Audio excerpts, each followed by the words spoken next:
Hello friends, प्रभात exam के YouTube channel में आपका स्वागत है। आज इस वीडियो में हम बात करेंगे IAS मुख्य परीक्षा 2019 में पूछे गए जीएस पेपर 1 के प्रश्न के बारे में। लेकिन उससे पहले अगर आपने हमारा चैनल सब्सक्राइब नहीं किया है और अगर आप में से कुछ लोग अभी हमारे चैनल के साथ जुड़े हैं इस वीडियो के माध्यम से, तो प्रभात एग्जाम के यूट्यूब चैनल को सब्सक्राइब कर लीजिए और बेल आइकन को क्लिक कर लीजिए ताकि आप हमारे कोई भी अपडेट्स मिस ना कर पाए। तो शुरुआत करते हैं इस वीडियो से। हेलो दोस्तों, आप सब लोग जो इस बार UPSC सिविल सेवा की परीक्षा में बैठने जा रहे हैं, उम्मीद है कि आप सब लोगों ने रिवीजन शुरू कर दिया होगा, क्योंकि ये एक ऐसी परीक्षा है जिसमें पैटर्न तो अलग अलग हैं, जैसे कि प्रीलिम्स, मेंस और इंटरव्यू, परंतु इन सब की तैयारी अलग अलग नहीं हो सकती। ये सारे अपने आप में इतने इंटीग्रेटेड हैं कि इसकी तैयारी समग्रता से करने की आवश्यकता होती है। इसी समग्र तैयारी के लिए आज इस वीडियो में हम 2019 में जीएस पेपर 1 में पूछे गए सवालों से आपको रूबरू कराएंगे, ताकि आप सवालों से उनके प्रकृति से भली भांति परिचित हो सके। तो आइए पहले ये समझते हैं कि UPSC इन सवालों के लिए क्या कुछ विशिष्ट आदेश दिए गए हैं। कृपया प्रश्नों के उत्तर देने से पूर्व निम्नलिखित प्रत्येक अनुदेश को ध्यानपूर्वक पढ़ें। कुल 20 प्रश्न दिए गए हैं जो हिंदी एवं अंग्रेजी दोनों में छिपे हैं। सभी प्रश्न अनिवार्य हैं। प्रत्येक प्रश्न और भाग के लिए नियत अंक उनके सामने दिए गए हैं। प्रश्नों के उत्तर उसी माध्यम में लिखे जाने चाहिए जिसका उल्लेख आपके प्रवेश पत्र में किया गया है, और इस माध्यम का स्पष्ट उल्लेख प्रश्न सहज उत्तर QCA पुस्तक के मुख्य पृष्ठ पर निर्दिष्ट स्थान पर किया जाना चाहिए। उल्लिखित माध्यम से अतिरिक्त अन्य किसी माध्यम में लिखे गए उत्तर पर कोई अंक नहीं मिलेंगे। प्रश्न संख्या 1 से 10 तक का उत्तर 150 शब्दों में तथा प्रश्न संख्या 11 से 20 तक का उत्तर 250 शब्दों में दीजिए। प्रश्नों में इंगित शब्द सीमा को ध्यान में रखिए। प्रश्न सह उत्तर पुस्तिका में खाली छोड़े गए कोई पृष्ठ अथवा पृष्ठ के भाग को पूर्णतः काट दीजिए। अब देखते हैं कि इस पेपर में कौन कौन सा प्रश्न पूछा गया है।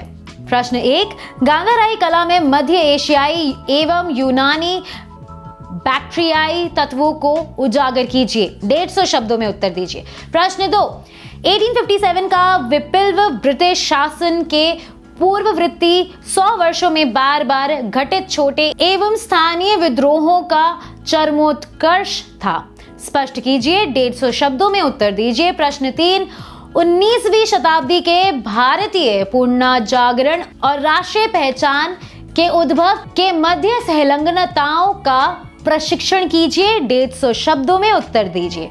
प्रश्न 4, वैश्विक तापन का प्रवाल जीवन तंत्र पर प्रभाव का उदाहरणों के साथ आंकलन कीजिए। 150 शब्दों में उत्तर दीजिए। प्रश्न 5, मैंग्रोवों के रिक्तीकरण के कारणों पर चर्चा कीजिए और तटीय पारिस्थितिकी का अनुरक्षण करने में इनके महत्व को स्पष्ट कीजिए। 150 शब्दों में उत्तर दीजिए। क्या प्रादेशिक संसाधन आधारित विनिर्माण की रणनीति भारत में रोजगार की प्रोन्नति करने में सहायक हो सकती है? 150 शब्दों में उत्तर दीजिए। उत्तर पश्चिमी भारत के कृषि आधारित खाद्य प्रक्रमण उद्योगों के स्थानीयकरण के कारणों पर चर्चा कीजिए। 150 शब्दों में उत्तर दीजिए। प्रश्न 8, क्या बात है जो भारतीय समाज को अपनी संस्कृति को जीवित रखने में अद्वितीय बनाता है? चर्चा कीजिए। प्रश्न 9, महिला सशक्तिकरण जनसंख्या समृद्धि को नियंत्रित करने की कुंजी है। चर्चा कीजिए। 150 शब्दों में उत्तर दीजिए। प्रश्न 10, धर्मनिरपेक्षता के नाम पर हमारी सांस्कृतिक प्रथाओं के सामने क्या क्या चुनौतियां हैं? 150 शब्दों में उत्तर दीजिए। प्रश्न 11, गांधीवादी प्रावस्था के दौरान विभिन्न स्वरों ने राष्ट्रवादी आंदोलन को सुदृढ़ एवं समृद्ध बनाया था। विस्तार पूर्वक स्पष्ट कीजिए। 250 शब्दों में उत्तर दीजिए।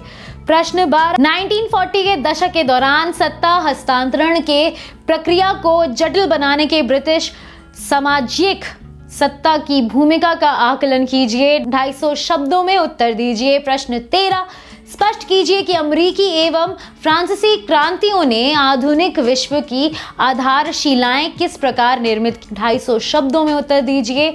प्रश्न 14, जल प्रतिबल वाटर स्ट्रेस का क्या मतलब है? भारत में ये किस प्रकार और किस कारण प्रादेशिकतः भिन्न भिन्न है?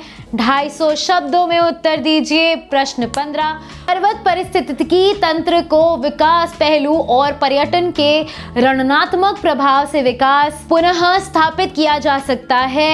250 शब्दों में उत्तर दीजिए। प्रश्न 16, दक्ष और किफायती यानी कि अफोर्डेबल शहरी सार्वजनिक परिवहन किस प्रकार भारत की द्रुत आर्थिक विकास की कुंजी है? 250 शब्दों में उत्तर दीजिए। प्रश्न 17, महासागर, धाराएं और जल राशियां समुद्री जीवन और तटीय पर्यावरण पर अपने प्रभावों में किस किस प्रकार परस्पर भिन्न हैं? उपयुक्त उदाहरण दीजिए। 250 शब्दों में उत्तर दीजिए। प्रश्न 18, क्या हमारे राष्ट्र में सर्वत्र लघु भारत के सांस्कृतिक क्षेत्र हैं? उदाहरणों के साथ सविस्तार स्पष्ट कीजिए। 250 शब्दों में उत्तर दीजिए। भारत में महिलाओं के समक्ष समय और स्थान संबंधित निरंतर चुनौतियां क्या क्या हैं? 250 शब्दों में उत्तर दीजिए।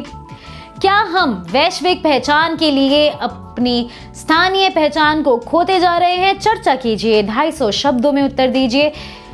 इन सभी सवालों के जवाब को आप अच्छी तरह से दे सकते हैं और अगर आपने प्रभात प्रकाशन के द्वारा लिखी किताबों को अच्छे से पढ़ा होगा।